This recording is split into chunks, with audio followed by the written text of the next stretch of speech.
Mangwana ni mwalelepo vukenjani kleklas vanave Africa. Welcome to Africa Good Morning, the news and current affairs show bringing you everything you need to know stemming from the African continent and beyond. You are joined by Ashwin Berry and Glenora Shipura. How was your Easter, Glenora? Oh, wow. You're getting right into it. Straight it was amazing. I mean, I'm a little bit fluish, so that attests to how much fun I was having. Oh, that's essential. That's essential. How was your Easter? Mine was wonderful, restful, took a trip to the coast. I enjoyed it. I'm so jealous. I am so jealous. Getting into what today is. Today is World Parkinson's Disease Day. World Parkinson's Disease Day marks the birthday of Dr. J. Parkinson. On this day, there are efforts made to increase the public awareness of this terrible disease, as well as all the good works put forth by the world's organizations dedicated to eradicating this disease. There are activities to promote this the entire world over, and the opportunity to participate is open to any and all who want to help in this effort. Let's take a look at this video on just that.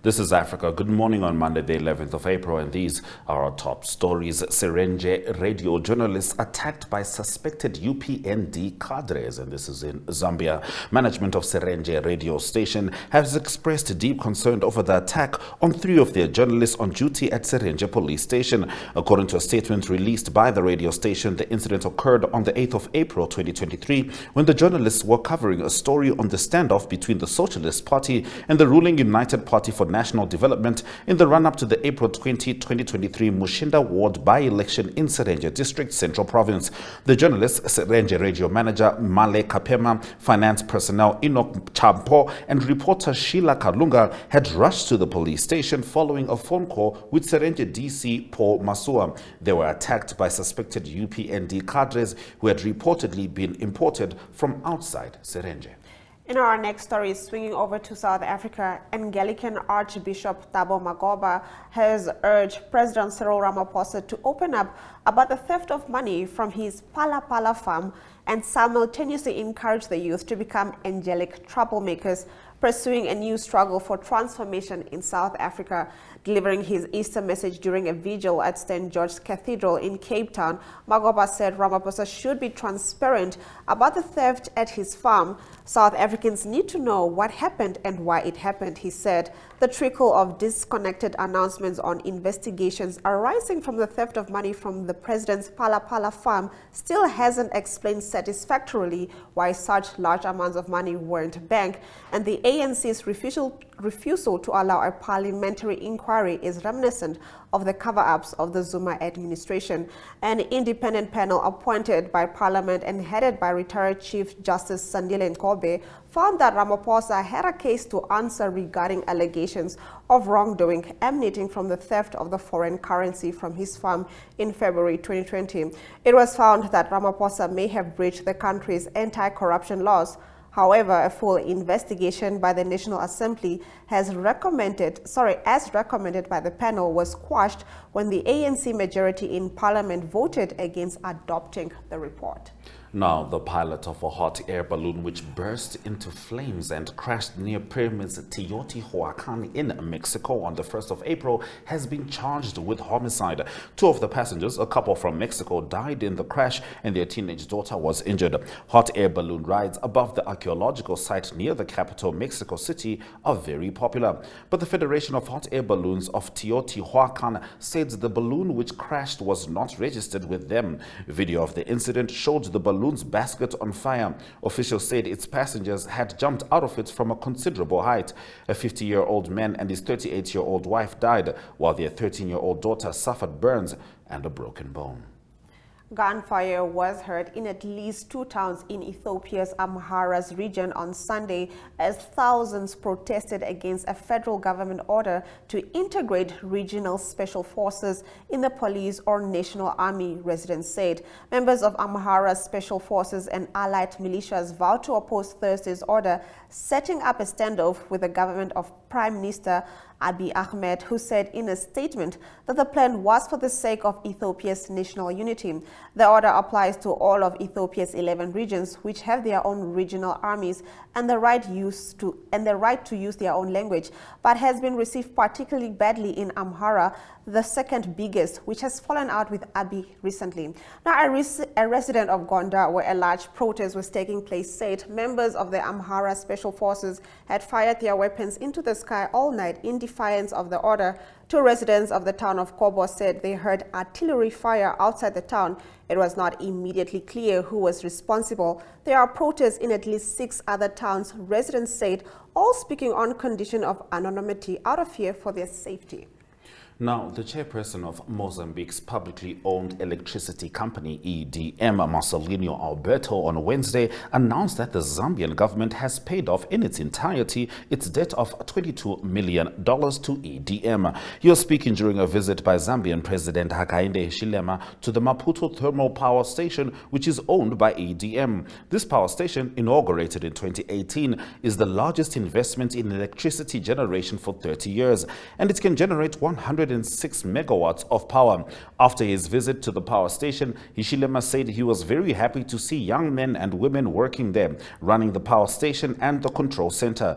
This is the future of Mozambique, of Zambia, of the region and of the continent. The Zambian leader called for further investment in energy for the Southern African Development Community region. Alberto said a project is on the drawing board envisaging the interconnection of the Mozambican and Zambian electricity grids. Wrapping up our top stories, some 300 demonstrators from opposition parties waved Tunisian flags and carried signs with the images of detainees at the rally organized by the main opposition coalition, the National Salvation Front. Since early February, authorities in the North African country have arrested more than 20 political opponents and personalities, including politicians, former ministers, businessmen, trade unionists, and the owner of Tunisia's most popular radio station, Music FM. Local and international rights groups have criticized the arrest. At Sunday's rally, Samir Ben Amour, an official with the Al Jamhouri Republican Party, called for a national dialogue in order to draw up a roadmap to save Tunisia and return to the democratic path. Said, who has seized almost total power since he froze parliament and sacked Tunisia's government in July 2021, claims those arrests were terrorists involved in a conspiracy against state security. Now, opponents accuse him of reinstating autocratic rule in the North African country, which seemed to be the sole democracy to have emerged from the Arab Spring uprising in the MENA region over a decade ago. British-based Amnesty International last month said authorities should release the detainees arrested on unfounded accusations. The political situation in Tunisia comes alongside mounting debt and cost of living crisis. All right, that brings us to the end of our top stories on Africa. Good morning. Now, Zambia is experiencing a high rate of smuggling of its staple food. We'll be getting into that and other stories with Mike Sichula in Zambia after the break.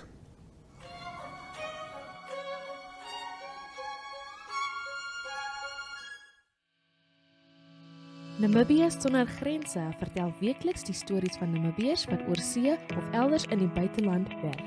Die program nooi jou om saam te reis na nuwe bestemmings en meer oor ons mense, hul lewens, talente, sienswyses en Namibië se trotste wêreldwye voetspoor te leer.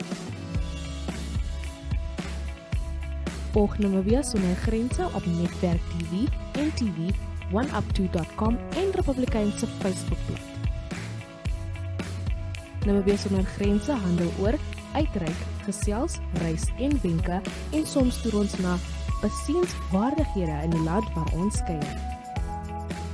Kontak grense@synergy.com.na en vertel ons van Namibiërs wat jy oorsee ken of om jou reisprodukte te adverteer. Namibië sonder grense, ons land oral in die wêreld.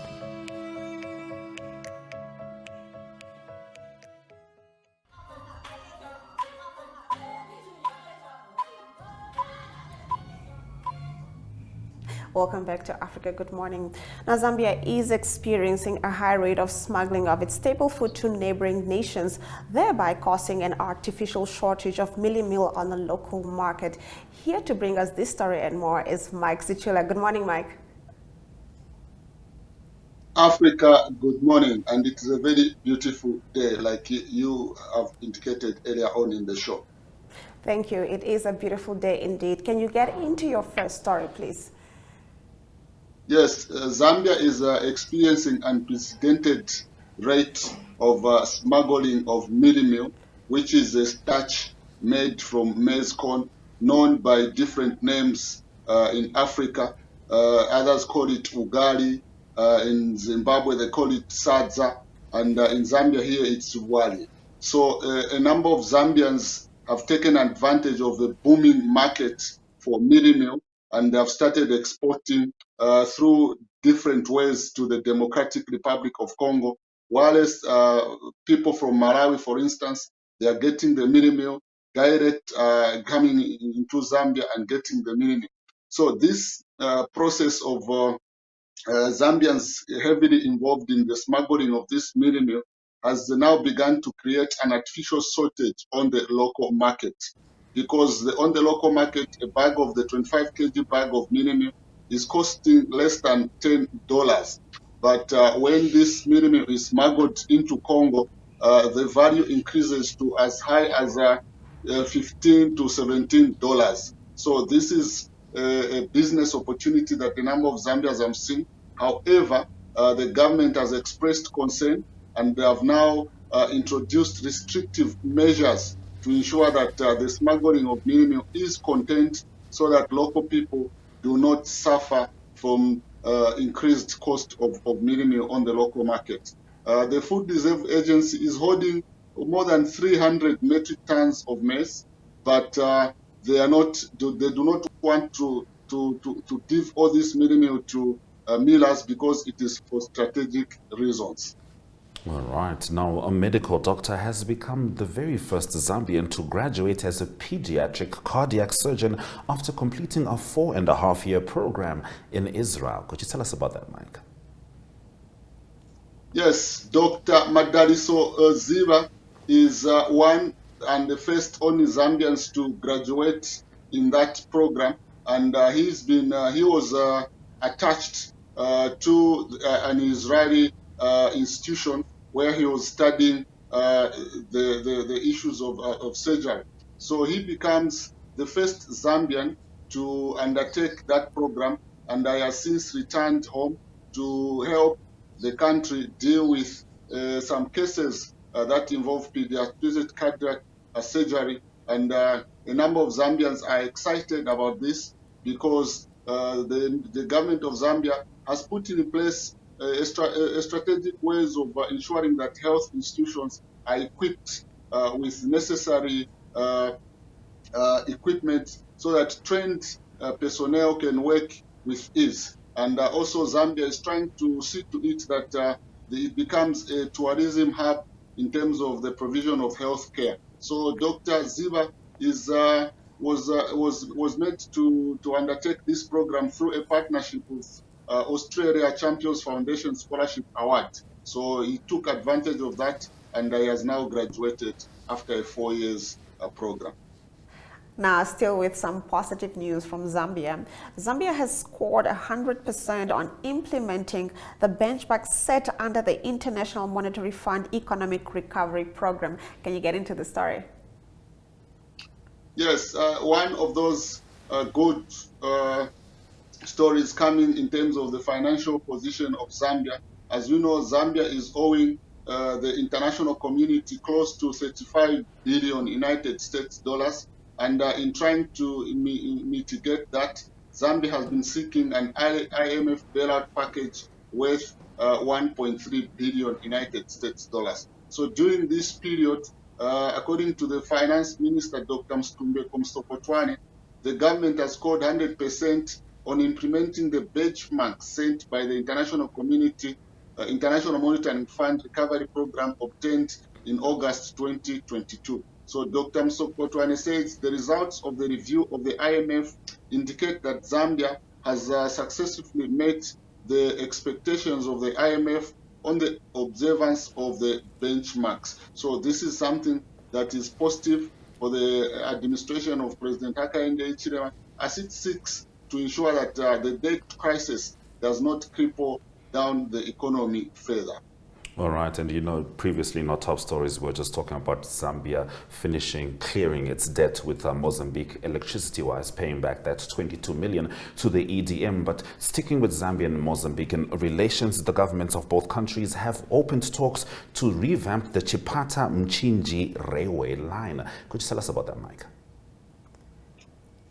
Yes, this is in line with the story that you earlier had, because President Hichilema over this Easter period did undertake a state visit to his counterpart, President Nyusi.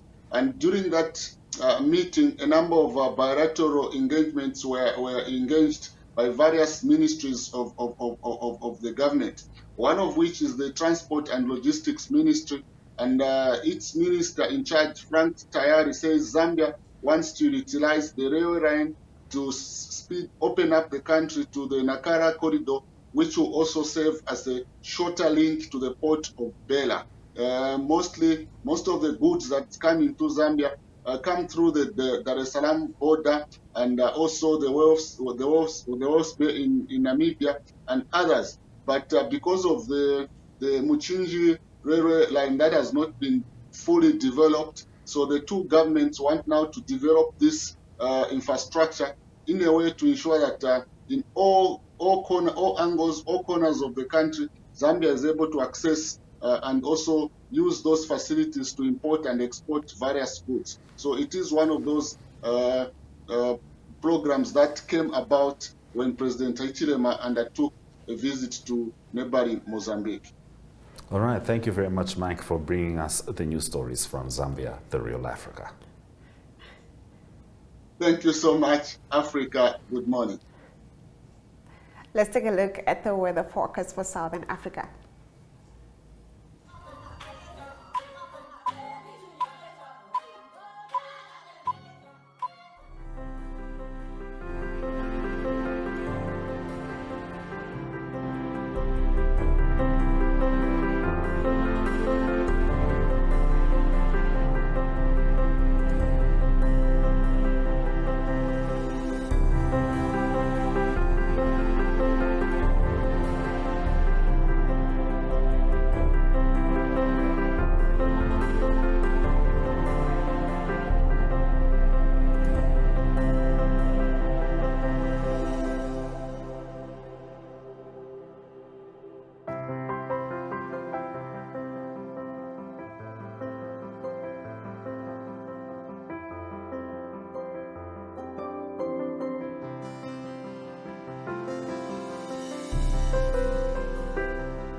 Heading into economic news stories, $800 million new loan and PMS subsidy removal. We're talking Nigeria. Within last week, the Minister of Finance, Budget and National Planning, Zainab Ahmed, announced that the federal government had negotiated and got the approval of the World Bank for a loan of $800 million.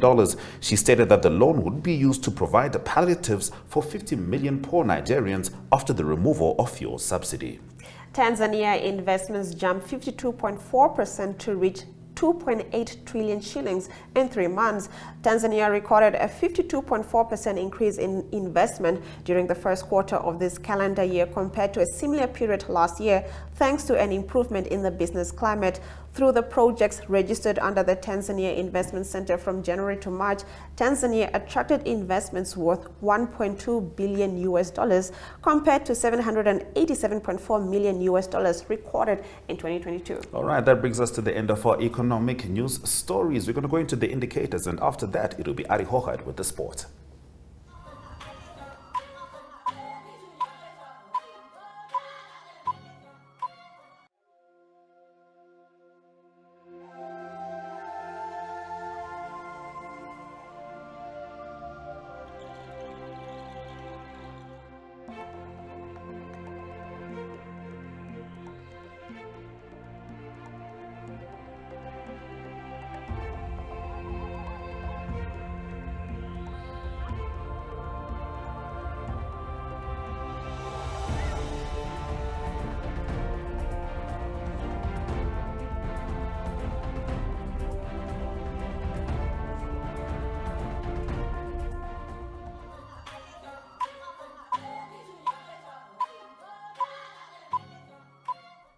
Good day, everyone. Time for international sports news, and starting off with golf news first, and that is from the men's world rankings. There's a new world number one men's golf player as from today, and that is Jon Rahm of Spain, and that is after he won the Masters at Augusta on Sunday. He finished with a round of 12 under par to win the tournament, and he joined three legends of Spanish golf in winning the Masters. That is Seve Ballesteros, also Jose Maria Olazabal, and also Sergio Garcia. The new number two in the world now is a Scotty Scheffler that moves up from number one to number two. He finished tied 10th in the Masters, and then Rory McIlroy, he stays at number 3 despite the fact that he missed the cut at Augusta in the Masters. Many of the golf players that play in the Live Golf League improved their world rankings quite a bit. Cameron Smith of Australia, he moved up one position from number 6 to number 5, and it was especially Phil Mickelson that finished tied for second, or finished second. He moved up from 425 in the world all the way down to 72nd in the world, so it's a big jump for Phil Mickelson. Then also Brooks Koepka that was leading after the third round. He moves up from 118th to number 39 in the world. And continuing with Sevens rugby news, it is from the HSBC 7 Series. It was the Singapore 7 Series that was concluded, New Zealand winning that on the men's division, and they now increased their lead on top of the rankings at the moment, the points rankings, and they have 164 points, and followed by Argentina by 140 points, Fiji in third position, 130 points. It's New Zealand that by winning Singapore now already have won 4 of the series so far. They also won in Sydney and also in Los Angeles, and then in Hong Kong, and then the past weekend in Singapore. It's South Africa that battle at the moment. They didn't do well in Singapore as well, and they're 7th on that list at the moment with 106 points. The top 4 on the list after the series will qualify automatically for the Olympic Games, so it's important for South Africa to do better. The next tournament will be in Toulouse. That will be in a month's time from the 12th to the 14th of May. That will be followed the following weekend by the tournament in London. Continuing international sports news with cycling news, it was a grueling Paris-Roubaix cycle tour that was concluded on Sunday, and it's called the Hell of the North. So it's a very difficult race over 257 kilometers rather, and it is a one-day event. They call it the Hell of the North. It's very hilly, very difficult to cycle, and the winner of this year, the 2023 Paris-Roubaix title, is the Dutchman Mathieu van der Poel, and he was part of a breakaway group about 50 kilometers from the end, and he beat Wout van Aert of Belgium into second place, and then Jasper Philipsen of the Netherlands, he is in third position. It was van der Poel's third Paris-Roubaix title. In the women's race, it was Alison Jackson of Canada that won, and she won from Lisa Langa. She is the defending champion that won in 2022, but she crashed out on 39 kilometers to go. So it was Alison Jackson of Canada winning this year's Paris-Roubaix in the women's division. Closing off today's international sports news with cricket news, and there was also history made in the India Premier League, the IPL, and that was the Kolkata Knight Riders that they chased down the most runs ever in a last over to win a game, and they needed 29 runs of the last 6 deliveries to win the game, and they did that, and they played against the Gujarat Titans. The Gujarat Titans scored 204 for the loss of 4 wickets in their innings of 20 overs, and it was the Kolkata Knight Riders that needed 39 runs from the last 9 deliveries, and it was Rinku Singh is his name. He is from India.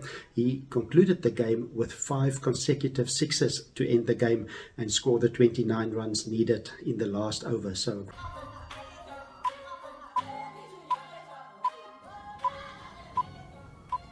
thank you for watching Africa Good Morning. Here are a couple of highlights from the show.